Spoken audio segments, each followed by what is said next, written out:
আসসালামাইকুম, আমার পল্লী কিচেনে আপনাদের সবাইকে স্বাগত। আবারও হাজির হয়ে গেলাম আপনাদের মাঝে নতুন একটি ভিডিও নিয়ে। আজকে আমি বানাবো ঘরোয়া পদ্ধতিতে কোনো কৃত্রিম মশলা ছাড়াই গরুর মাংস। ভুনা বানানোর জন্য প্রথমে নিয়ে নিলাম 1 কেজি গরুর মাংস। তারপর দিলাম পেঁয়াজ কুচি, আদা রসুন বাটা,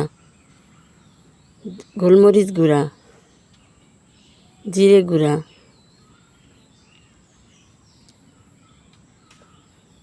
ধনিয়া গুঁড়া, পেঁয়াজ বেরেস্তা,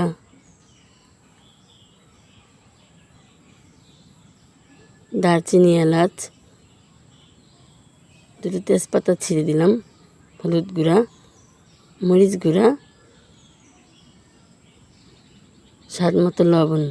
এখন দিয়ে দিলাম পরিমাণ মতো সয়াবিন তেল। এবার সব মশলাগুলো মাংসের সাথে হাত দিয়ে ভালোভাবে মিশিয়ে নিলাম।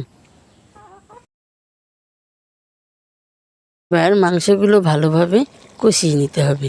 কিছুক্ষণ পর পর অনবরত নাড়তে হবে যাতে নিচে লেগে না যায়। না করতে করতে মাংসতে যখন এরকম রং চলে আসবে, অন্য একটি কড়াইতে দিয়ে দিলাম সামান্য পরিমাণ সরিষার তেল।